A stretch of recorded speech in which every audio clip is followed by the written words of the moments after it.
राजा सिंहासन बोल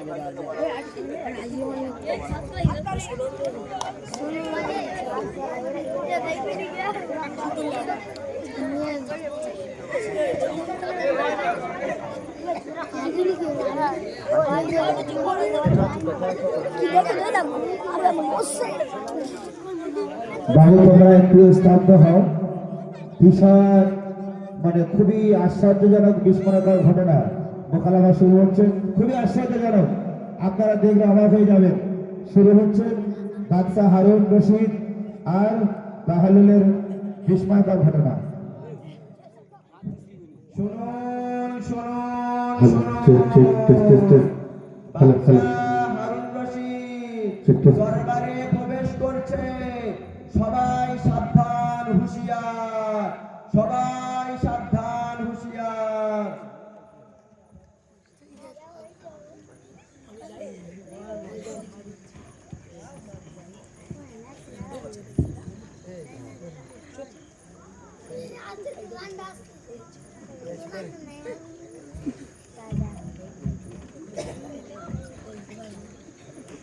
আসসালামু আলাইকুম ওয়া রাহমাতুল্লাহি ওয়া বারাকাতুহু।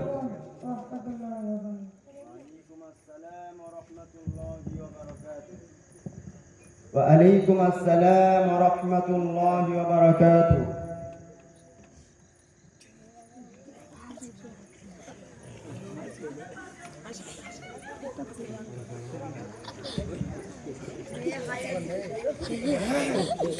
মন্ত্রী মশাই, আগে যাবা না?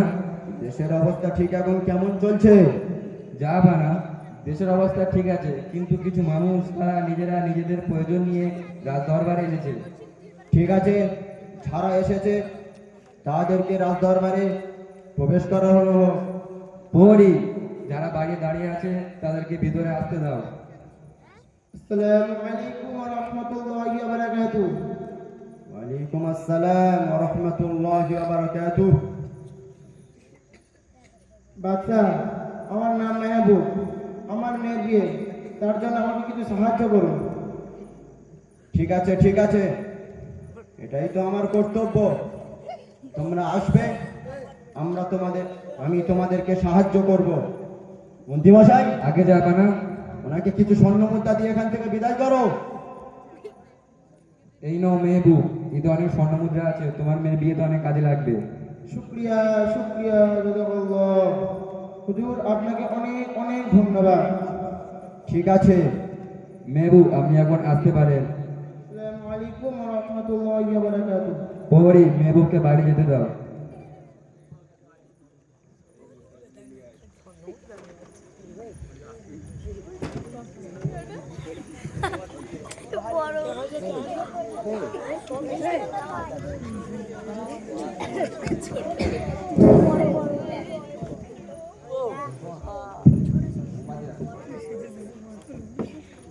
মন্ত্রী মশাই, আগে যাবা না? আমার দরবারের সামনে পাগলের মতো দিনের বেলায় মোমবাতি জ্বালিয়ে কেউ কি ঘুরছে বা কি ঘুরছে? যাবা না, ওটা বাহালুল। ঠিক আছে, ওকে ভিতরে আনা হোক।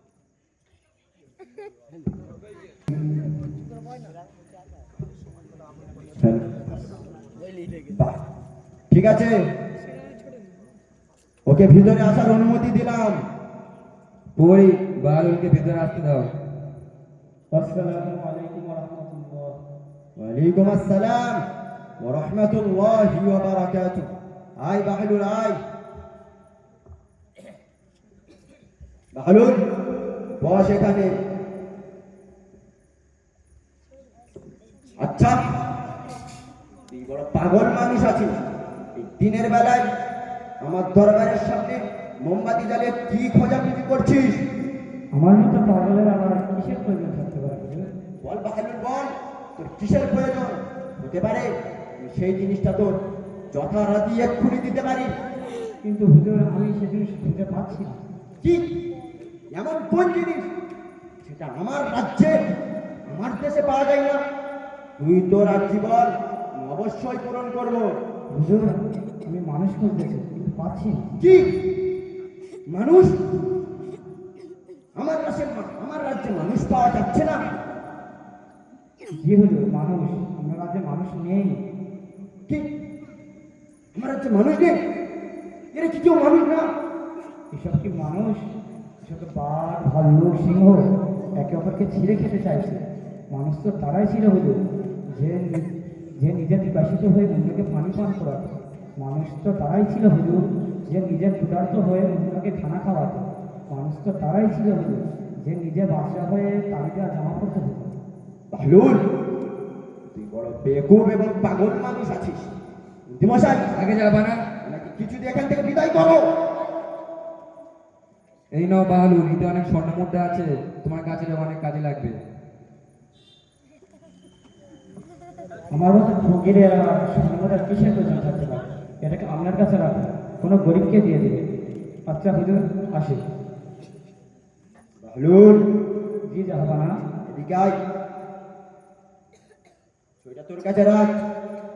আর যদি কোনোদিন কোনো সময় তোর থেকে বড় বেকুব এবং পাগল মানুষকে দেখিস, তাহলে ছড়িটা তাকে দিয়ে বলবি বাদশাহ হারুন রশিদ ওনার তরফ থেকে এটা তার জন্য হাদিয়া।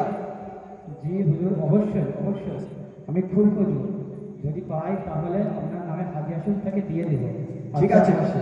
শোন বাহলুল, আগে দরকার যদি কোনোদিন আমার এই রাজদরবারের আশেপাশে যাতায়াত করিস বা আমার রাজ্যে কোনোদিন কোনো কাজে যদি দরকারে আসিস, আমার সঙ্গে সাক্ষাৎ করবি, ঠিক আছে? জি হুজুর, যদি আমি আপনার রাজ্যে আমার আত্মীয় সামনে যাই তাহলে আপনার সঙ্গে অবশ্যই সাক্ষাৎ করব। আচ্ছা আসি। ঠিক আছে। আসসালামু আলাইকুম ওয়া রাহমাতুল্লাহ। ওয়ালাইকুম আসসালাম ওয়া রাহমাতুল্লাহি ওয়া বারাকাতুহু।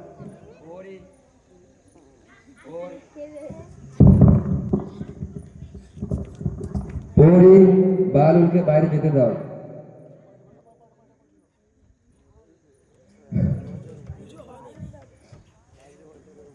হুজুর হুজুর, আপনার দরবারে ডাকাত পড়েছে। কি?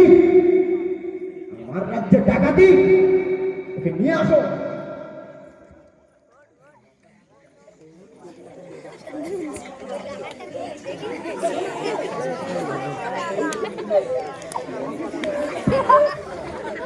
হুজুর হুজুর, একদম বড় ডাকাত, নামদার চিঙ্গিস খান, বাইতুল মাল থেকে 10,000 গ্রাম স্বর্ণ মুদ্রা চুরি করেছে। আমার দরবারে চুরি, আবার বাইতুল মাল থেকে, এটা আমি কোনোদিন বরদাস্ত করবো না। একে কাজীর আদালতে নিয়ে যাওয়া হোক। যদি দোষী এবং চোর সাব্যস্ত হয়, এর দুটো হাত কেটে ফেলা হোক। নিয়ে যাও। ওরে বাইরে যেতে দাও।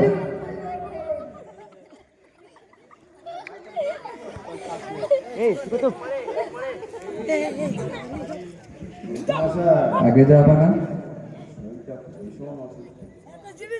সকলকে বলে দাও, আমি আর কারোর সঙ্গে ঠিক কথাবার্তা বলতে পারবো না। আজ খুব শরীরটা অসুস্থ লাগছে। আর রাজামশাইয়ের শরীরটা খুব অসুস্থ, তাই সবাই এখানেই শেষ হলো। যাবা না যাবা না, বাহালুল এসে আগে যাবা না।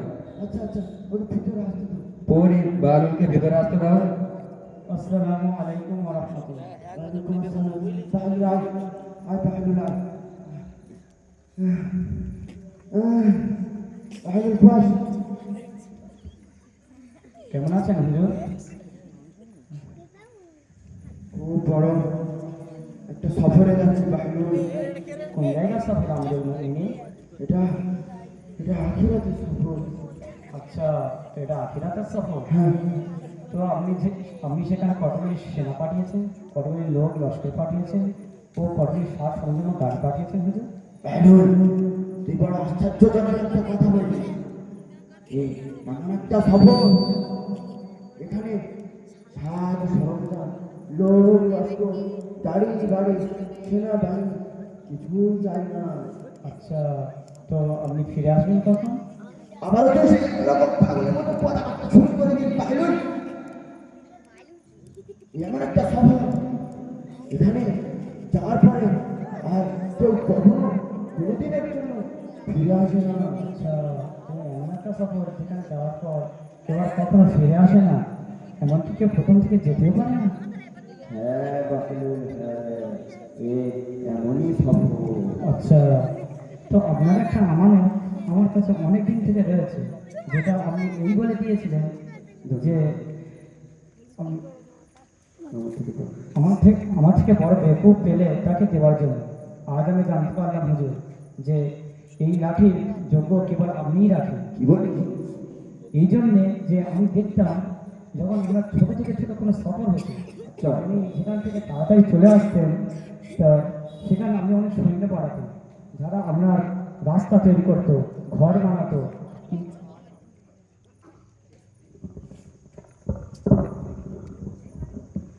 কিন্তু আজ আপনার এত বড় একটা সফর যার কোনো তৈয়ারি নেই, এই জন্য আজ আমার থেকে বড় বেকুব কেবল আপনাকেই পেয়েছি। এই লাঠি আপনি আপনার কাছেই রাখেন। বাহলুল, আমি তো তোমাকে ভালো মনে করতাম।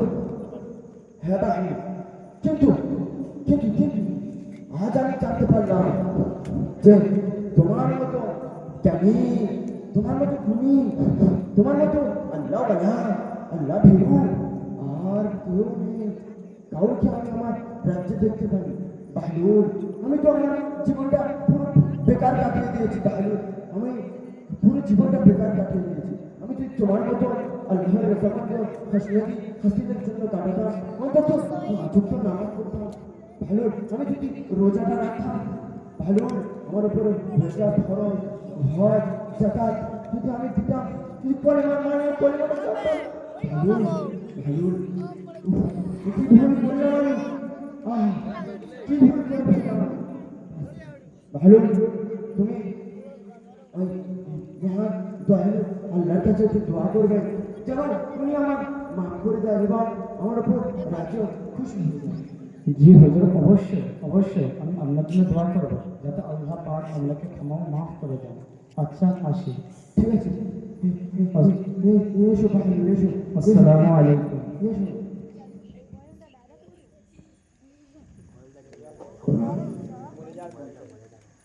পুলিশ বাড়িকে বাইরে যেতে দাও।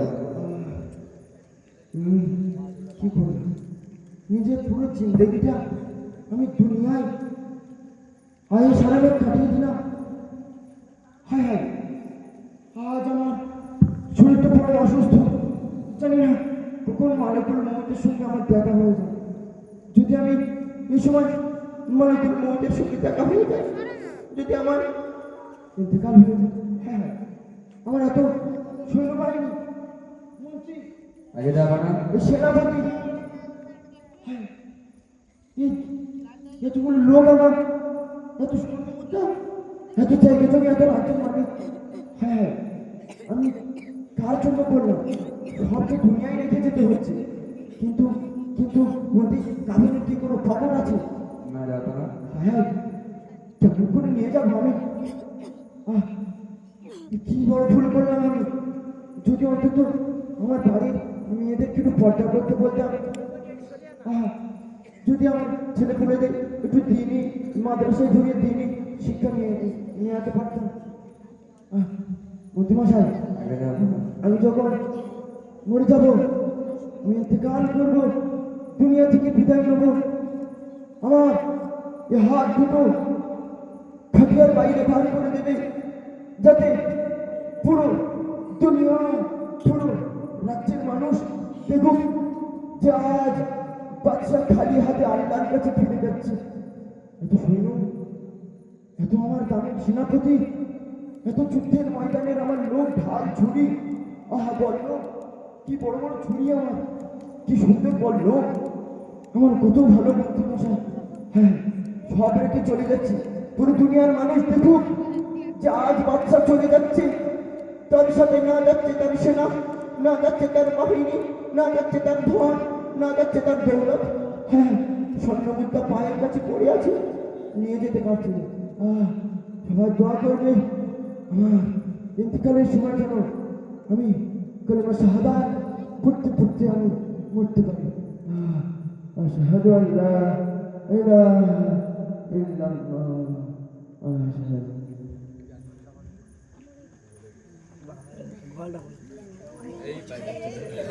दुनिया के मुसाफिर मंजिल तेरे कब्र है दर कर